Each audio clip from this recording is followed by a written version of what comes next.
नमस्कार, प्रादेशिक समाचार के साथ मैं उदय शंकर झा। पहले मुख्य समाचार। प्रधानमंत्री नरेंद्र मोदी ने कर्नाटक के यादगिरी में सिंचाई, पेयजल और राष्ट्रीय राजमार्ग विकास परियोजना की रखी आधारशिला। कई परियोजनाओं का किया उद्घाटन। नीति आयोग द्वारा आकांक्षी जिलों के लिए जारी डेल्टा रेटिंग के टॉप 5 में झारखंड के 3 जिले शामिल। लोहरदगा पहले, हजारीबाग तीसरे और बोकारो 5वें स्थान पर। सिमडेगा के जलडेगा में उग्रवादियों ने जेसीबी सहित कई मशीनों में लगाई आग। उड़गा रेलवे स्टेशन के पास चल रहा था निर्माण कार्य। और रांची में 27 जनवरी को भारत और न्यूजीलैंड के बीच होने वाले T20 मैच को लेकर ऑनलाइन टिकटों की बुकिंग शुरू। ऑफलाइन टिकटों की बिक्री 24 जनवरी से। अब समाचार विस्तार से। प्रधानमंत्री नरेंद्र मोदी आज कर्नाटक और महाराष्ट्र की यात्रा पर हैं। प्रधानमंत्री ने कर्नाटक के यादगिरी जिले के कोडेकल में सिंचाई, पेयजल और राष्ट्रीय राजमार्ग विकास परियोजनाएं से जुड़ी कई परियोजनाओं की आधारशिला रखी और कई परियोजनाओं का उद्घाटन भी किया। श्री मोदी दोपहर बाद कलबुर्गी जिले के मालखेड़ पहुंचेंगे, जहां वे नवघोषित राजस्व गांव के पात्र लाभार्थियों को संपत्ति संबंधी दस्तावेज वितरित करेंगे। वे राष्ट्रीय राजमार्ग की एक परियोजना की आधारशिला भी रखेंगे। प्रधानमंत्री शाम को मुंबई में कई विकास कार्यक्रमों का उद्घाटन, लोकार्पण और आधारशिला रखेंगे। वे मुंबई मेट्रो की दूसरी लाइन का शुभारंभ करेंगे और मेट्रो की सवारी भी करेंगे। नीति आयोग द्वारा आकांक्षी जिलों के लिए जारी नवंबर 2022 की डेल्टा रेटिंग में टॉप 5 जिलों में झारखंड के 3 जिले शामिल हैं। ओवरऑल प्रदर्शन श्रेणी में पहले स्थान पर लोहरदगा, तीसरे स्थान पर हजारीबाग और 5वें स्थान पर बोकारो जिला शामिल है। नीति आयोग ने विकसित भारत के लक्ष्य हासिल करने को लेकर उल्लेखनीय प्रदर्शन के लिए इन जिलों के उपायुक्तों को चैंपियंस ऑफ चेंज की उपाधि दी गई। दुनिया का सबसे लंबा रिवर क्रूज MV गंगा विलास आज सुबह 7 बजे मुंगेर से सुल्तानगंज के लिए रवाना हुआ।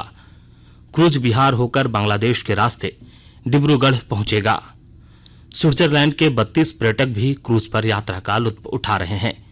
आकाशवाणी संवाददाता ने खबर दी है कि क्रूज दोपहर में सुल्तानगंज पहुंचेगा। प्रधानमंत्री नरेंद्र मोदी ने शुक्रवार को वाराणसी से गंगा विलास को झंडी दिखाकर रवाना किया था। क्रूज 3200 किलोमीटर की यात्रा तय करेगा, जिसे दुनिया की सबसे लंबी यात्रा मानी जा रही है। हजारीबाग के विनोबा भावे विश्वविद्यालय के अंतर्गत सभी कॉलेजों में नई शिक्षा नीति 2020 पाठ्यक्रम लागू कर दिया गया है। वहीं कुलपति डॉक्टर मुकुल नारायण देव के निर्देश पर पाठ्यक्रम से संबंधित मॉडल प्रश्न पत्र और मॉडल उत्तर विश्वविद्यालय की वेबसाइट पर उपलब्ध करा दिया गया है। प्रधानमंत्री सूक्ष्म खाद्य उद्योग उन्नयन योजना को लेकर हजारीबाग में अब तक 36 आवेदनों का रजिस्ट्रेशन किया गया है, जिसमें 3 को स्वीकृति प्रदान की गई है। विस्तृत ब्यौरे के साथ हमारे संवाददाता। प्रधानमंत्री सूक्ष्म खाद्य उद्योग उन्नयन योजना को लेकर हजारीबाग के लोगों को विस्तृत जानकारी दी जा रही है। हजारीबाग में अब तक 36 प्रधानमंत्री सूक्ष्म खाद्य उद्योग उन्नयन योजना के आवेदन का रजिस्ट्रेशन किया गया है, जिसमें 3 आवेदनों को स्वीकृति प्रदान की गई है। इस योजना के तहत स्वरोजगार को बल मिलेगा तथा समाज आत्मनिर्भरता की ओर अग्रसर होगा। उपायुक्त नैन्सी सहाय ने बताया कि सरकार कई तरह के लोक कल्याणकारी योजनाएं लाती है, लेकिन जानकारी के अभाव में योग्य लोग वंचित रह जाते हैं। इस योजना के तहत लाभुकों को सब्सिडी के रूप में वित्तीय सहायता प्रदान करने का भी प्रावधान है। गौरव प्रकाश, आकाशवाणी समाचार, हजारीबाग। गुमला के उपायुक्त सुशांत गौरव की अध्यक्षता में आत्मा शासकीय निकाय की कल समीक्षा बैठक हुई, जिसमें सब mission on agriculture extension SME के तहत कार्य योजनाओं पर चर्चा की गई। योजना के तहत किसानों का राज्य स्तरीय प्रशिक्षण कार्यक्रम, किसानों के परिभ्रमण कार्यक्रम सहित अन्य योजनाओं की समीक्षा की गई। इस दौरान उपायुक्त ने किसानों के लिए जिला स्तरीय 12 प्रशिक्षण कार्यक्रम के लिए योजना तैयार करने का निर्देश दिया। आकाशवाणी के ताजा तरीन समाचारों के लिए आप हमारी वेबसाइट newsonair.com पर लॉग इन कर सकते हैं। ताजा समाचार Twitter handle @AIR news alerts और Facebook page All India Radio News पर भी उपलब्ध है। आप प्रादेशिक समाचार एकांश के Twitter handle AIR news _ Ranchi और फेसबुक, इंस्टाग्राम पेज तथा YouTube channel AIR news Ranchi पर भी हमारे बुलेटिन सुन सकते हैं। प्रादेशिक समाचार आप आकाशवाणी रांची से सुन रहे हैं। झारखंड राज्य बाल अधिकार संरक्षण आयोग की टीम ने कल पोटका स्थित कस्तूरबा गांधी बालिका आवासीय विद्यालय का निरीक्षण किया। इस टीम में आयोग के अध्यक्ष काजल यादव, सदस्य सुनील वर्मा, विकास दोदराज का शामिल हैं। निरीक्षण के बाद आयोग की टीम ने परिसदन में उपायुक्त विजया जाधव और एसएसपी प्रभात कुमार के साथ बैठक कर अपने सुझाव दिए। इस दौरान बालिकाओं के लिए हॉकी प्रशिक्षक और बालिकाओं की संख्या के अनुसार बेड की व्यवस्था के सुझाव भी दिए गए। खूंटी जिले के लोगों को आयुष्मान भारत योजना से जोड़ने को लेकर उपायुक्त शशि रंजन की अध्यक्षता में प्रशिक्षण शिविर का आयोजन किया गया।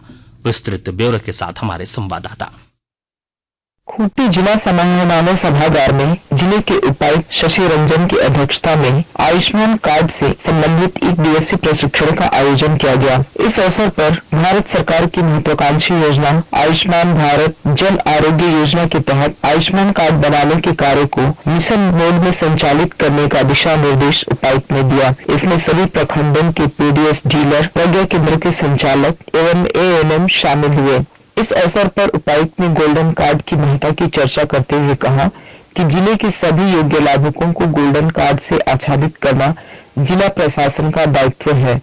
ज्योत्सना शीला, आकाशवाणी समाचार, खूंटी। सिमडेगा के जलडेगा थाना क्षेत्र स्थित ओड़गा रेलवे स्टेशन के पास कल देर रात उग्रवादियों ने एक जेसीबी, एक पानी टैंकर और कुछ मशीनों में आग लगा दी। रेलवे स्टेशन के निकट निर्माण कार्य किया जा रहा था। पीएलएफआई के उग्रवादियों ने घटनास्थल पर पर्चा भी छोड़ा। बताया जा रहा है कि लेवी की मांग को लेकर आगजनी की गई है। बोकारो के पेटरवार मेन रोड स्थित एचडीएफसी बैंक की एटीएम मशीन चोर उखाड़ कर ले गए। इससे पहले शुक्रवार को एटीएम में 25 लाख रुपए डाले गए थे और शनिवार को मशीन खराब होने के बाद बंद कर दी गई थी। कल शाम बैंक के कर्मचारी जब पैसा जमा करने एटीएम पहुंचे तो घटना की जानकारी हुई। राजधानी रांची के जेएससीए इंटरनेशनल क्रिकेट स्टेडियम में भारत और न्यूजीलैंड के बीच टी20 सीरीज का पहला मुकाबला 27 जनवरी को खेला जाएगा।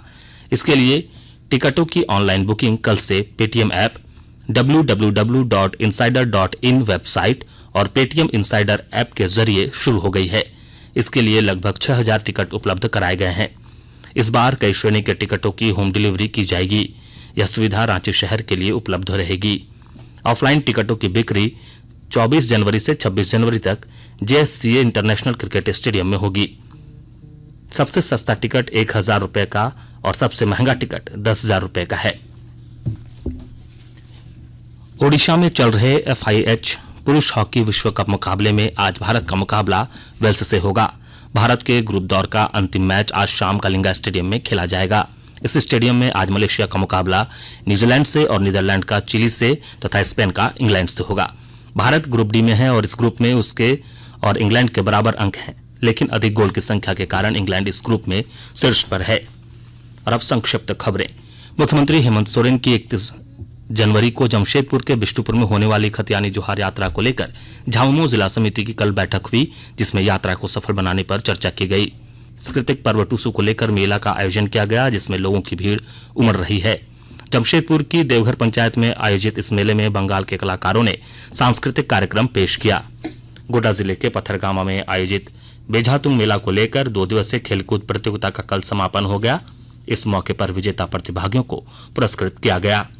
रांची प्रक्षेत्र के आईजी पंकज कंबोज ने कल सरायकेला पुलिस कार्यालय पहुंचकर समीक्षा बैठक की। इस दौरान उन्होंने 15 मार्च तक सभी कार्यों को पूरा करने का निर्देश दिया। देवघर दुमका मुख्य मार्ग पर नगर थाना क्षेत्र में कल सड़क हादसे में एक युवक की मौत के बाद लोगों ने सड़क जाम कर दी। प्रशासन के हस्तक्षेप के बाद जाम हटाया गया। अंत में मुख्य समाचार एक बार फिर। प्रधानमंत्री नरेंद्र मोदी ने कर्नाटक के यादगिरी में सिंचाई, पेयजल और राष्ट्रीय राजमार्ग विकास परियोजना की रखी आधारशिला। कई परियोजनाओं का किया उद्घाटन। नीति आयोग द्वारा आकांक्षी जिलों के लिए जारी डेल्टा रेटिंग के टॉप 5 में झारखंड के 3 जिले शामिल। लोहरदगा पहले, हजारीबाग तीसरे और बोकारो 5वें स्थान पर। सिमडेगा के जलडेगा में उग्रवादियों ने जेसीबी सहित कई मशीनों में लगाई आग। ओड़गा रेलवे स्टेशन के पास चल रहा था निर्माण कार्य। और रांची में 27 जनवरी को भारत और न्यूजीलैंड के बीच होने वाले T20 मैच को लेकर ऑनलाइन टिकटों की बुकिंग शुरू। ऑफलाइन टिकटों की बिक्री 24 जनवरी से। इसके साथ ही आकाशवाणी रांची से प्रादेशिक समाचार का यह बुलेटिन समाप्त हुआ। नमस्कार।